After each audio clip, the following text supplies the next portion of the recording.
अस्सलामुअलैकुम। मोहम्मद अज़हर सिद्दीक अपने programme political diaries के साथ हाजिर खिदमत है। 20 अगस्त 2022 बरोज़ हफ्ता सुबह 7 बजे आप ये प्रोग्राम देख रहे होंगे। बहुत सी तेजी से डेवलपमेंट है जो आपके साथ डिस्कस करना बहुत ज़रूरी है। शहबाज गिल वाले मामले में इमरान खान साहब एग्रेसिव मूड में आ चुके हैं। वो कल रात प्रिम्स भी गए और उन्होंने बहुत सी मालूमात बहुत से लोगों से शेयर भी की और बाकायदा एहतजाजी मूड में वो आने लगे हैं।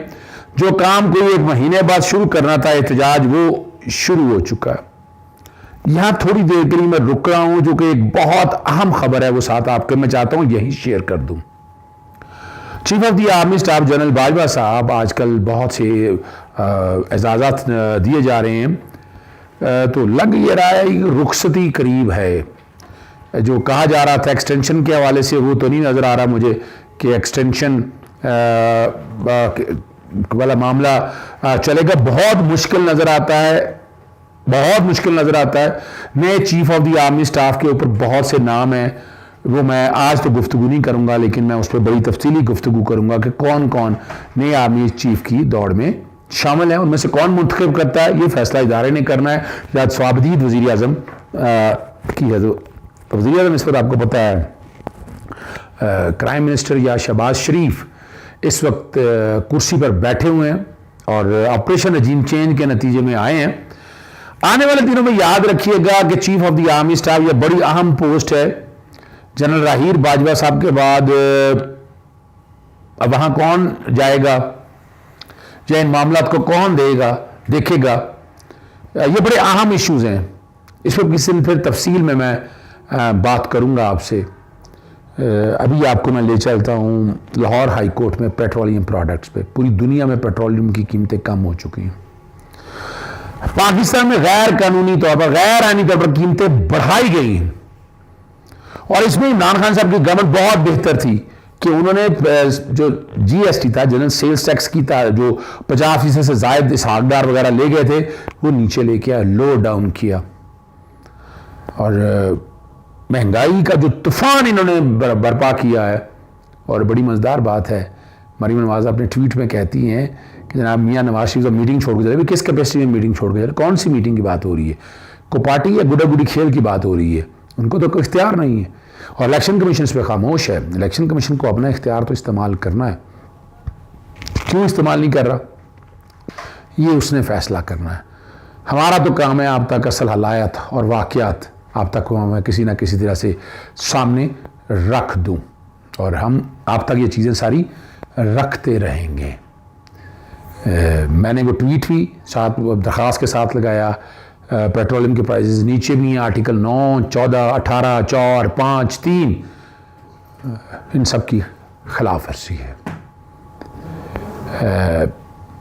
नोटिस जी तौहीन अदालत का नोटिस इलेक्शन कमीशन है, तौहीन इलेक्शन कमीशन का नोटिस जनाब इमरान खान साहब, असद उमर और फवाद चौधरी को जारी कर दिया है। वो मैं पढ़ देता हूँ, बेहतर है वो सामने हो तो ज़्यादा अच्छा होगा ताकि डेटें आप तक बड़ी वजाहत के साथ आ जाएँ। उस नोटिस के अंदर ये 19 अगस्त का नोटिस है और इलेक्शन कमीशन कॉन्स्टिट्यूशन बॉडी के हवाले से ये इंडिविजुअल आए हैं हर एक को, और लफ्ज़ इस्तेमाल किए इनटेम्परेट अनपार्लियामेंट्री। पता नहीं ये किसने ड्राफ्ट किया है।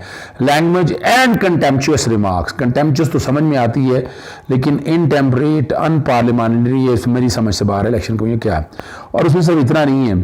11/5, 16/5, 29/6, 19 जुलाई, 20 जुलाई और 7 अगस्त ये फवाद चौधरी का नोटिस मेरे पास है। हो सका तो बैकग्राउंड पे चल जाएगा।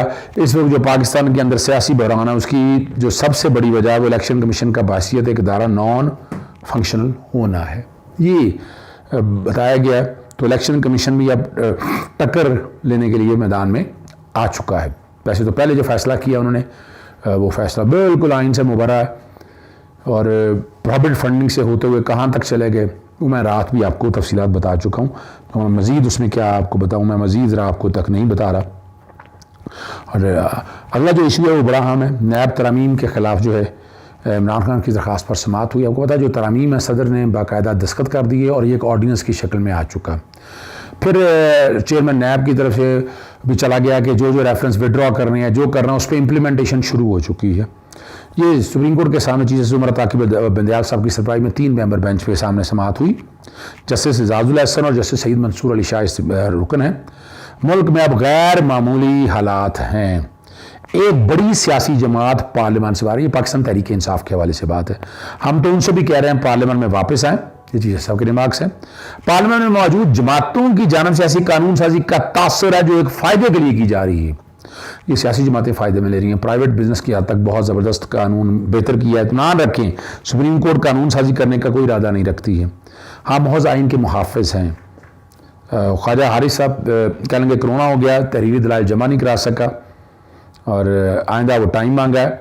अदालत सियासी मामलों में मुदाखलत से गुरेज करेगी। सिर्फ बुनियादी हकूक़ के ख़िलाफ़ तरामीम होने के नुक्ते का जायज़ा लिया गया। तरामीम एहतसाब के अमल से मजाक हुई तो बुनियादी हकूक़ की खिलाफ वर्जी होगी।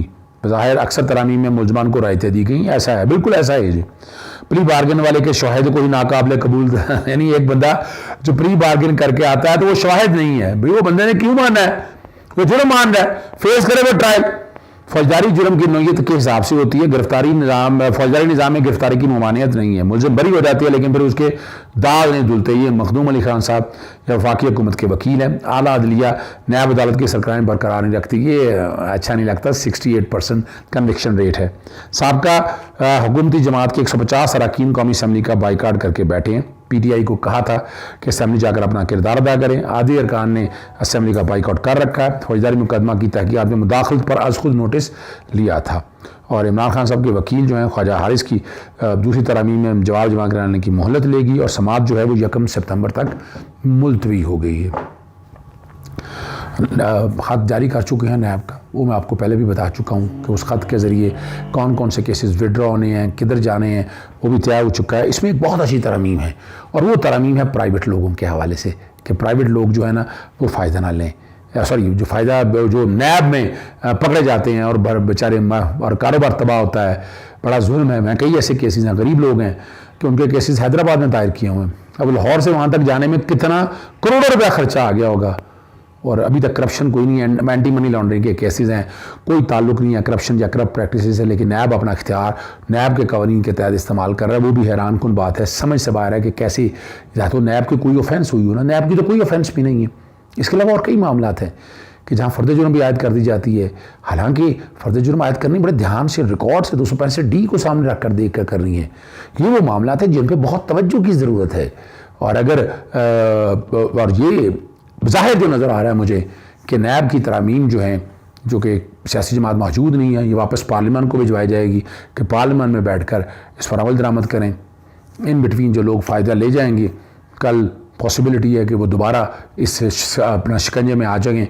ये वो बैठ कर उन्होंने मामला देखने हैं और आप यहाँ समझ सकते हैं कि जो मौजूदा हुकूमत है, मौजूदा ऑपरेशन रजीम चेंज के बाद जो हुकूमत आई है, और सबूत बहुत हैं इस चीज़ के, बताने की ज़रूरत नहीं, इतना कुछ मटीरियल अवेलेबल है। और इमरान खान साहब जो बातें की, लेकिन मैं वो सच्चाई की तरफ जाता हूँ। मैंने बार बार कहता हूँ हारून रशीद का कॉलम पढ़ लें, अंसार अब्बासी का कॉलम पढ़ लें, फिर जो एम्बेसडर्स हैं, जिन जिन लोगों से मिले, जो पार्टी से पीछे हटे, जो सियासी जमातों में जो भगौड़े हुए, वो 20 लोग हुए, वो सारे इस गेम प्लान का हिस्सा हैं। और मैंने अपने एक प्रोग्राम में, आपको याद है, मैंने पूरी ऑपरेशन रजीम के जनरल रिटायर हारून हसन साहब ने जो बातें की वो क्या हैं। सबसे पहले वज़ीर आज़म को लेकिन असैसिनेट किया जाता है या किया कोशिश की जाती है, उन्हें हटाया जाता है, अपोजिशन को लिया जाता है, अदालतों को इन्वॉल्व किया जाता है। वो 5 तरीके मैं बयान कर चुका हूँ, मैं वो दोबारा दोहराना नहीं चाहता। सिर्फ आप लोगों के गोश गुजार करना चाहता हूँ कि इस हुकूमत को सोचना होगा कि ये मुल्क में जमहूरियत के साथ क्या घनौना मजाक कर रहे हैं। आखिर में सलमान रश्दी साहब साहब का जैसे मेरे मुँह से निकले, सलमान रश्दी मिलाओ ना, मुझे कहते हैं। उसके बारे में गार्जियन ने जो है ना, गार्जियन ने एक इमरान खान साहब के हवाले से ये बात कर दी। इमरान खान साहब तो सवाल ही पैदा नहीं होता इस तरह के किसी मामले को सपोर्ट करते हो। इस्लामोफोबिया के स्टांच सपोर्टर हैं। आका दो जहां हज़ूर नबी ख़त्म नबूवत के हवाले से जितना उन्होंने काम किया है, तो बैनुल अक़वामी एजेंडा भी जो है ना वो इनके अगेंस्ट लगा हुआ है। और इस मामले पर इमरान खान साहब को यकीनन उसका अखबार के ख़िलाफ़ भी कार्रवाई करनी चाहिए और इसको डिसोन तो कर ही दिया है जो मेरे तक बातें आई हैं, और बड़ी और जो मुखालफिन है वो इसको इस्तेमाल करना चाहिए और इससे इमरान खान साहब को नुकसान पहुंचाने की वो कोशिश करेंगे। ये बड़ा हसास नौयत का मामला है। इमरान खान साहब को मज़ीद वजाहत इसमें ज़रूर देनी चाहिए। चूँकि हम लोग समझते हैं कि इमरान खान साहब ऐसे किसी एजेंडे की हमायत नहीं करेंगे जो आका दो जहां हुज़ूर नबी सल्लल्लाहु अलैहि वसल्लम की नामूस के को मुतासर करे, ख़राब करे, सवाल ही पैदा नहीं होता। इजाज़त चाहता हूँ। अस्सलाम वालेकुम, अल्लाह हाफ़िज़। पाकिस्तान जिंदाबाद।